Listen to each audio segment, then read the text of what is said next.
गुणनखंड ज्ञात कीजिए। पहला क्वेश्चन है 5 minus 2x into 3 plus x. इस तरह से 4 क्वेश्चन दिया हुआ है।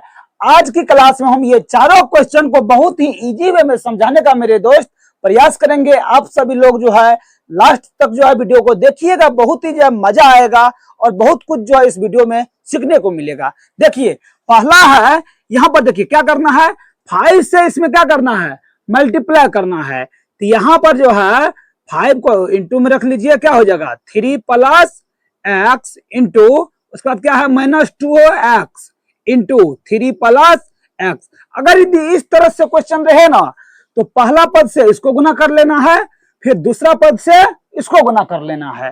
तो चलिए उसके बाद क्या हो जाएगा, 5 को जो है ना 3 से गुना कीजिए तो 5 तिहाई 15 प्लस 5 को x से गुना करेंगे तो क्या होगा 5x। उसके बाद माइनस प्लस माइनस 3 दूना 6x, फिर माइनस प्लस माइनस तो 2 गुना 1 क्या हो जाएगा 2x गुना x, क्या होगा x का स्क्वायर हो जाएगा। चलिए उसके बाद क्या हो जाएगा जी, अब यहां देखिए 15 है तो 15 लिख लीजिए, फिर वहां देखिए माइनस देखिए प्लस में 5x माइनस में 6x, तो दोनों तो एक जाति का है ना जी, तो घटा लीजिए 5 में से 6x जाएगा तो कितना बचेगा माइनस x बचेगा। उसके बाद माइनस 2x का क्या है जी स्क्वायर है। चलिए अब अगर इसको ध्यान सीधा करके लिख लीजिए तो क्या हो जाएगा, पहले स्क्वायर वाला लिख लीजिए, फिर जो है एक्स वाला लिख लीजिए, तब जाकर के अचर पद को लिख लीजिए। क्या हो जाएगा माइनस 2x का स्क्वायर माइनस एक्स प्लस का 15, यही मेरा क्या हो गया आंसर। चलिए अब 2 नंबर का बनाते हैं। तो देखिए सबसे पहले क्या करेंगे हम मेरे दोस्त, x को जो है ना इससे गुना कर दीजिए तो क्या हो जाएगा मेरा x इंटू 7x माइनस क्या हो जाएगा y, फिर प्लस में 7y से जब गुना होगा तो क्या हो जाएगा 7x माइनस y हो गया। कोई दिक्कत बिल्कुल नहीं। चलिए अब x से जो है ना 7x को गुना कीजिए तो क्या हो जाएगा 7x गुना x का स्क्वायर, फिर प्लस माइनस माइनस क्या हो जाएगा xy, फिर प्लस प्लस क्या हो जाएगा प्लस 7 सतह 49 xy, फिर प्लस माइनस माइनस 7y का स्क्वायर। चलिए उसके बाद क्या हो जाएगा मेरे दोस्त, पहले जो एक्स स्क्वायर वाला है और कहीं नहीं है जी तो इसको लिख लीजिए 7x का स्क्वायर। उसके बाद y स्क्वायर वाला है तो इसको लिख लीजिए माइनस 7y का स्क्वायर। अब यहाँ देखिए यहाँ एक्स वाई वाला है, यहाँ भी एक्स वाई वाला है, यानी कि समान चर में है ना। चलिए 49 एक्स वाई में से एगो एक्स वाई चल जाएगा तो कितना बचेगा मेरे दोस्त, प्लस में 48 एक्स वाई बचेगा। फिर जो है यही हो गया मेरा राइट आंसर। चलिए ठीक इसी तरीका से अब 3 नंबर का बनाते हैं। देखिए फिर क्या करेंगे, ए स्क्वायर से इसको मल्टीप्लाई कर देंगे तो क्या हो जाएगा ए स्क्वायर इंटू क्या हो जाएगा, इसको लिख लीजिए ए प्लस बी स्क्वायर, फिर प्लस जब बी से करेंगे मेरे दोस्त क्या हो जाएगा ए प्लस बी का स्क्वायर। चलिए अब ए स्क्वायर गुना ए तो क्या हो जाएगा ए की पावर 3 हो जाएगा, क्योंकि 2 गो है और एगो और चाहिए, एगो और है तो क्या हो गया ए की पावर 2 गुनी ए की पावर 1 है, तो पावर क्या होगा जुड़ जाएगा, आधार समान रहता है तो क्या हो जाएगा उसके बाद ए की पावर 3 प्लस ए स्क्वायर और बी स्क्वायर, क्योंकि असमान जाती है जी, यानी कि अचर राशि दोनों अलग अलग है ना, इसलिए गुना नहीं होगा।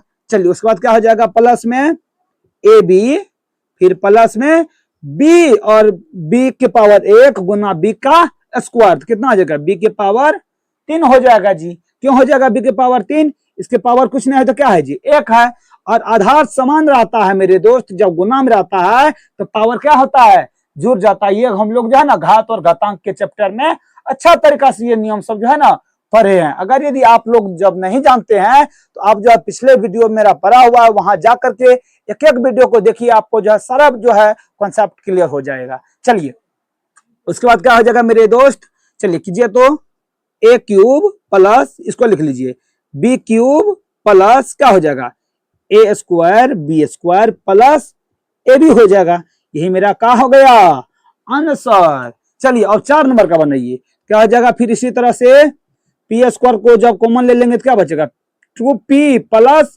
क्यू, फिर माइनस क्यू स्क्वायर से जब गुना करेंगे तो क्या हो जाएगा 2p प्लस q हो जाएगा। चलिए अब देखिए यहाँ पर पी स्क्वायर से जब 2p को गुना करेंगे तो क्या हो जाएगा, पहले अंक को जो है ना पहले अचर पद को गुना कीजिए, 2 गुना 1 क्या हो जाएगा 2, पी स्क्वायर गुना पी के पावर 1 क्या हो जाएगा पी के power 3 plus p square q minus, अब इसको कीजिए कितना हो जाएगा 2 पी क्यू का स्क्वायर माइनस प्लस माइनस में फिर minus plus minus q square गुना क्यू क्या हो जाएगा क्यू के पावर 3 हो जाएगा। आइए अब क्या हो जाएगा 2p का क्यूब फिर ये बला लिख लीजिए माइनस q का क्यूब, उसके बाद क्या हो जाएगा यहाँ देखिए p पर स्क्वायर है यहाँ q पर स्क्वायर है तो कभी भी जो है जुड़ेगा जी, बिल्कुल नहीं। क्या हो जाएगा प्लस में P square q minus 2 p q का क्या हो जाएगा स्क्वायर, यही मेरा हो गया आंसर। चलिए हम उम्मीद करते हैं कि आप लोग को बहुत ही अच्छा तरीका से समझ में आया होगा। अगर ये समझ में आ गए हैं तो चैनल को सब्सक्राइब कर लीजिए। अगर यदि आप फेसबुक पेज पर देख रहे हैं तो पेज को फॉलो करके वीडियो को शेयर कर दीजिए, क्योंकि मेरे दोस्त अगर आपके लिए इतना गर्मी में जो है जब इतना मेहनत कर रहे हैं, अभी देखिए 9:30 बज रहा है रात, तो इतना रात को अगर यदि आपके लिए जब इतना मेहनत कर रहे हैं तो आप जो है मेरे जो है पेज को फॉलो तो कर सकते हैं ना जी, और वीडियो को एक बार जो है शेयर जरूर कर दीजिए मेरे दोस्त, क्योंकि स्टार्टिंग में जो है ना आप सभी का जब तक प्यार दुलार नहीं मिलेगा तब तक हम आगे नहीं बढ़ पाएंगे और अच्छे अच्छे जो है इस तरह का क्वेश्चन आप सभी को नहीं बता पाएंगे। चलिए फिर मिलते हैं अगले वीडियो में, तब तक के लिए ओके टाटा बाय।